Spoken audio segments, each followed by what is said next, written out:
La fin du monde est le moment de la disparition de l'univers, de la Terre ou de la seule humanité telle qu'elle peut être imaginée par des individus ou des institutions. Cet événement majeur est un élément important dans de nombreuses religions, philosophies et mythologies, ainsi qu'un sujet fréquemment mis en scène dans l'art ainsi que dans les littératures de science-fiction. Son caractère éminemment dramatique en fait également le sujet de multiples prédictions.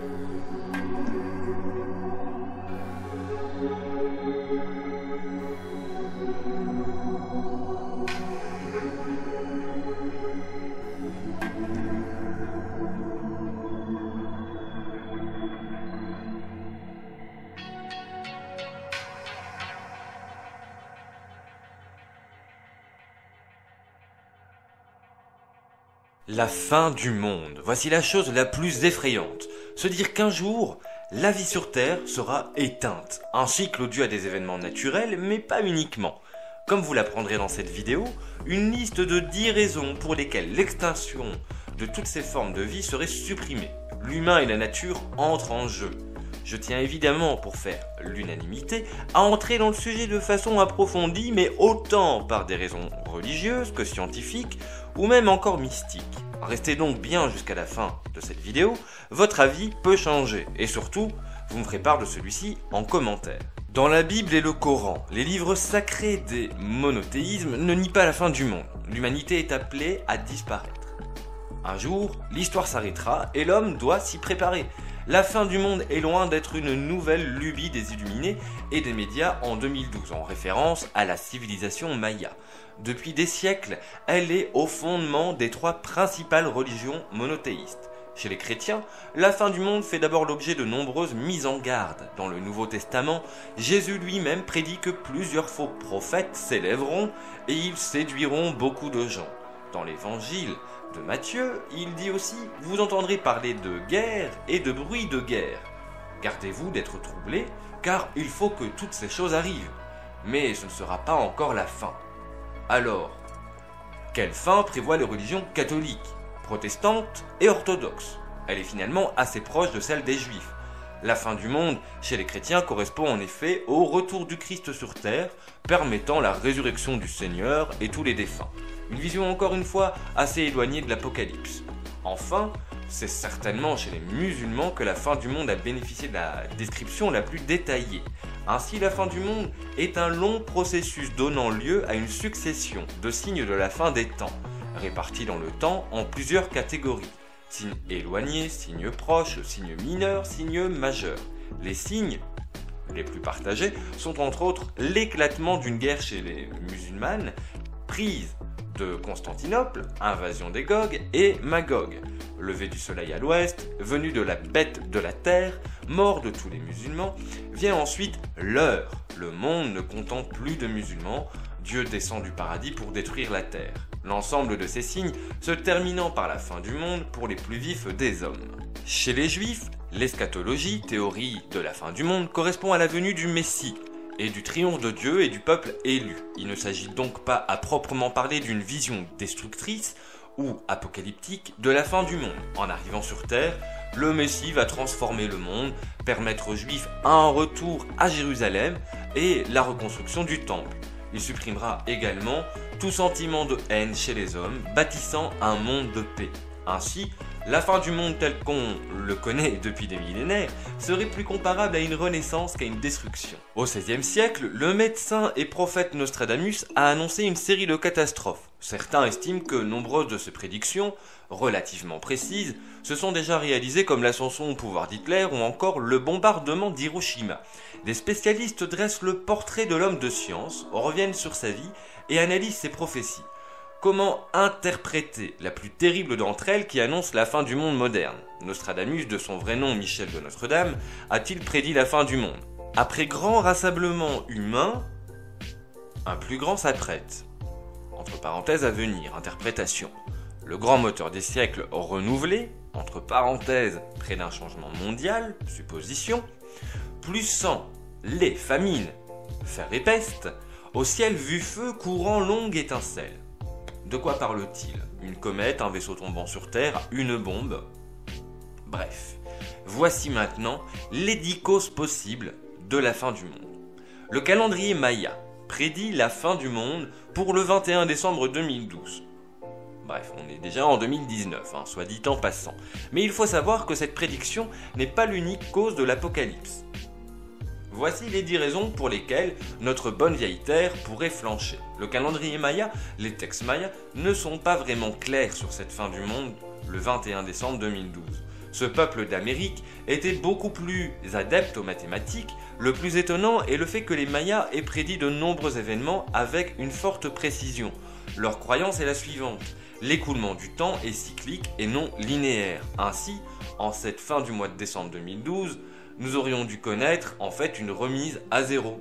Le calendrier Maya indiquerait finalement la fin du monde pour 2116. Pour d'autres, cet artefact serait finalement une carte de l'espace-temps. L'impact d'un astéroïde. Les événements de la sorte ont souvent été sujets à des productions hollywoodiennes, je ne vais pas vous citer des titres de films je pense. La cause de l'impact d'un astéroïde avec la Terre est une des explications à l'extinction des dinosaures. Contrairement à toutes les autres causes qui suivent, celle-ci est sûrement l'une des plus faciles à contrer car l'objet céleste pourrait être localisé et détruit. On se souvient tous du film Armageddon. Je sais que je citais pas de film, mais celui-là, il fallait quand même le mettre. L'âge de glace. On le remarque ces derniers temps, le climat change. La fameuse phrase « il n'y a plus de saison » n'est peut-être pas si anodine que cela. C'est bien entendu des changements bénins, mais à long terme, ces changements risquent d'avoir des conséquences au retour d'une ère glaciaire. On le sait, les scientifiques l'ont démontré, le climat est cyclique. Alors même si cet âge de glace ne devrait pas arriver de sitôt, il est fort probable que nos générations futures le vivent, et l'activité humaine ne fait qu'accélérer les choses. La troisième supposition, c'est une guerre nucléaire. Plus jamais ça, dit-on après une guerre. Mais avec toutes ces tensions géopolitiques, il n'est pas invraisemblable qu'une guerre nucléaire éclate avec des conséquences apocalyptiques. Les explosions nucléaires seraient dangereuses pour les populations présentes sur un certain périmètre, mais l'hiver nucléaire, les retombées nucléaires, seraient tout aussi dévastatrices. La survie serait quasi impossible. Ensuite, il y a le désastre biologique. Le génie génétique est devenu omniprésent dans notre quotidien, notamment dans la nourriture qui pourrait dire ce qu'il mange exactement. Bien entendu, on connaît les ingrédients principaux, mais alors tout le reste. Ces manipulations génétiques, notamment dans l'agriculture, peuvent-elles avoir une conséquence lorsque l'humain en consomme? Je pense que je ne vais pas débattre là-dessus. La plus en vogue, c'est l'invasion extraterrestre. Lorsqu'on évoque l'invasion extraterrestre, on pense immédiatement au cinéma. Mais en y réfléchissant, l'homme a bien commencé à explorer l'espace et les ressources sur d'autres planètes. Il faut dire que notre bonne vieille Terre est remplie de ressources naturelles. Alors pourquoi ne pas penser qu'une autre espèce venue du cosmos pourrait s'intéresser à notre planète? Ou peut-être pour se protéger de nous? L'être humain, à vrai dire, a une nature destructrice lorsqu'il découvre une nouvelle Terre, comme lors de la découverte de l'Amérique. Et dès l'instant où nous serions en position d'élargir la survie de notre espèce au-delà de l'orbite terrestre, nous pourrions être considérés un peu comme hostiles. Nous pourrions être considérés comme un véritable parasite qui envahirait l'espace. Au cinéma, l'arrivée d'extraterrestres hostiles dans l'atmosphère terrestre se solde souvent par une bataille les opposant à la coalition terrestre qui finit par les repousser en usant de toute l'artillerie en disposition. Mais cette conception des choses, très éloïdienne, est loin de représenter un scénario plausible selon les scientifiques et experts qui se sont penchés sur la question. Après les conséquences d'une apocalypse nucléaire, on s'intéresse cette fois aux extraterrestres. Le professeur Stephen Hawking affirmait par exemple que notre civilisation avec les extraterrestres serait tout sauf cordiale, puisque ces derniers pourraient nous considérer comme de vulgaires bactéries. Pourquoi les extraterrestres feraient-ils un si long voyage? Si leur technologie leur permettrait d'utiliser le vol interstellaire, ils n'auraient pas besoin de la Terre et de ses ressources. Je crains autant une invasion extraterrestre qu'une apocalypse zombie. Ces deux cas de figure sont totalement improbables. Tout d'abord, les envahisseurs devraient nous trouver, en sachant qu'ils se trouveraient probablement à plusieurs années-lumière de notre système solaire, voire même beaucoup plus loin. Nous trouver et nous rejoindre serait loin d'être simple. Deuxièmement, et en partant du fait qu'ils disposent d'une technologie extrêmement avancée, la physique fondamentale exige que des quantités énormes d'énergie soit consommée pour atteindre de hautes vitesses et freiner des cargos spatiaux. Même l'énergie nucléaire s'avérait inefficace dans pareil cas de figure, et s'il venait les bras remplis d'armes et d'équipements, cela constituerait encore plus de poids supplémentaire. En supposant qu'ils arrivent finalement sur Terre et qu'ils souhaitent s'y installer, ils devraient faire face à un problème de taille. H.G. Wells avait mis le doigt sur quelque chose avec ses envahisseurs belliqueux tués par des microbes terrestres. Nos cœurs abritent toutes sortes de micro-organismes, des bactéries, des microbes, des acariens, etc. Il est peu probable que nos organismes survivent dans un environnement totalement étranger et peuplé de parasites inconnus, d'aliments différents, etc. Ce même problème s'appliquerait aussi aux extraterrestres. Lorsqu'une civilisation technologiquement supérieure en rencontre une autre moins développée, cette dernière est généralement moins dangereuse. La grande majorité des signaux émis depuis la Terre s'avèrent trop faibles pour atteindre à un autre système solaire. Aujourd'hui, nous utilisons une technologie radio différente et moins facilement détectable. Le message le plus puissant jamais envoyé en direction de l'espace était l'œuvre d'Arecibo en 1974. Je pense qu'une invasion extraterrestre unirait autant l'humanité qu'elle la diviserait. La science et la religion s'opposeraient mais perdureraient. Notre seul espoir résiderait dans le fait d'élargir nos connaissances et conceptions fondamentales afin de trouver un moyen de communiquer avec cette civilisation avancée.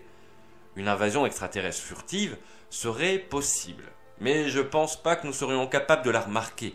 Nous serions même incapables de comprendre leur stratégie, ils pourraient même nous manipuler en toute impunité. Ils opéreraient de façon extrêmement subtile pour faire évoluer nos consciences et nos conceptions, jusqu'à ce qu'une approche plus concrète soit possible et leur permette de rentrer directement en communication avec nous. Je ne pense pas qu'ils partageraient des codes, des chiffres et des images comme nous le faisons. Ils influeraient directement sur notre conscience pour préparer le terrain.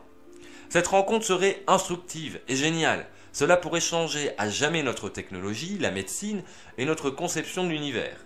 Et j'attends ce jour avec la plus grande impatience. Mais jusqu'à aujourd'hui, nous sommes seuls dans l'univers. Si nous percevions la moindre trace de vie, une communication, elle serait néanmoins difficilement sous forme de dialogue rapide.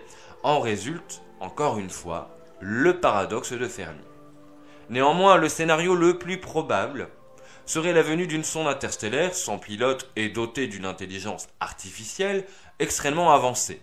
Comme ce type de machine ne transporte pas d'entité biologique à son bord, elle n'a pas besoin d'être massive et peut attendre le moment opportun pour passer à l'action. Mais ce scénario, nous en reparlerons en juillet 2019 à travers le dernier et ultime épisode de la saga, Nous et les extraterrestres. Ensuite vient le soulèvement des machines. La révolution des robots n'est pas seulement un sujet de science-fiction, on voit des robots capables de remplacer des humains pour certaines tâches. Aussi simples soient ces tâches, nous ne sommes qu'au début de la robotique. On risque de s'améliorer dans ce domaine. Et si, un malheureux jour, un robot peut être pourvu de sentiments et d'une conscience, le soulèvement des machines risque d'être imminent. À trop vouloir humaniser nos chers amis en boulon, l'homme se dresse face à un mur. La dépression massive. La santé physique des humains est en perpétuelle amélioration depuis le siècle dernier. Alors en effet, l'amélioration des techniques médicales provoque un niveau de vie supérieur que dans le passé. Mais l'homme est-il conçu pour vivre si longtemps ? Le comble de cette amélioration est l'espérance de vie et que la santé mentale des humains est en déclin. Les dépressions et les taux de suicide ne cessent d'augmenter, notamment chez les personnes âgées, les enfants et adolescents. Cette folie collective n'est peut-être pas une raison si absurde que cela. Je ne vous parle pas du film que j'ai vu sur Netflix dernièrement. Ensuite vient les trous noirs. Comme les étoiles, les trous noirs sont en orbite et migrent à travers le cosmos. Les scientifiques chiffrent ces corps galactiques à une dizaine de millions dans notre Voie lactée uniquement. Imaginez seulement. Ces corps ont un champ gravitationnel si intense qu'ils empêchent toute forme de matière ou de rayonnement de s'en échapper. Quoique désormais aussi prouvé qu'ils ont aussi pour mission de redistribuer de la matière. Le plus effrayant est qu'ils ne sont pas directement observables. Et si finalement la fin du monde ne serait pas une explosion ou un événement naturel tragique, mais tout simplement une simple aspiration. L'éruption d'un volcan vient ensuite. L'éruption volcanique est l'une des hypothèses de la disparition des dinosaures avec l'impact d'astéroïdes. Parmi les volcans mondiaux, 500 sont actifs, et parmi ces montagnes de feu actives, on compte ce qu'on appelle les supervolcans. Ceux-ci produisent les éruptions les plus importantes et les plus volumineuses sur Terre. Alors l'US Geological Survey applique ce terme à toute éruption qui rejette plus de 1000 km3 de pierre et de cendres en une seule éruption. Les volcans forment des montagnes, les supervolcans les détruisent. Les volcans tuent plantes et animaux à des kilomètres à la ronde. Les supervolcans menacent d'extinction des espèces entières en provoquant des changements climatiques à l'échelle planétaire. Alors en effet, si une éruption d'un de ces volcans se produisait, des effets cataclysmiques pour le climat et la vie sur Terre seraient les conséquences. Maintenant, l'aspect un peu plus scientifique. Des scientifiques ont annoncé, comme chaque année, l'heure de l'horloge de l'apocalypse, qui détermine le temps avant la fin de l'humanité, une mesure très sérieuse. Derrière le geste, cette annonce donne une indication de l'état de la planète et des menaces réelles que l'homme fait planer sur elle et sur lui-même. Le Bulletin of Atomic Scientists a été créé en 1945 par les scientifiques américains du projet Manhattan, de création de la bombe atomique, qui ne pouvaient demeurer indifférents aux conséquences de leur travail. En 1947, ils créaient ainsi l'horloge de la fin du monde, ou de l'apocalypse, comme une métaphore des menaces pesant sur la planète.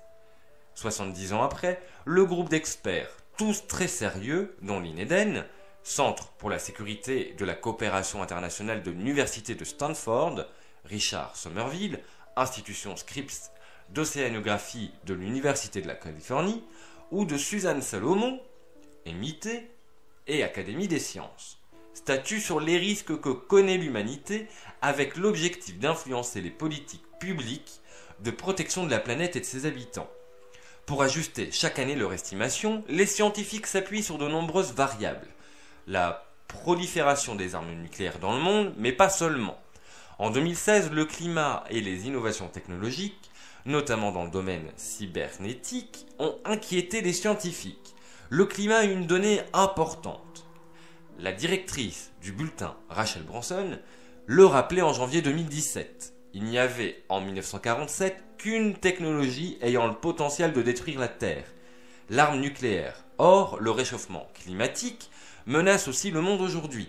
À ce titre, ce sont les propos tenus par Donald Trump pendant sa campagne, sa volonté d'étendre l'arsenal nucléaire américain aussi bien que ses positions climato-sceptiques qui les ont contraints à retirer déjà en janvier 2017 30 secondes à l'horloge alors que son temps était resté fixé à 3 minutes les 2 années précédentes. Sur la question du réchauffement climatique, en plus d'avoir nié sa réalité à de nombreuses reprises, le 45e président a retiré les États-Unis de l'accord de Paris sur le climat.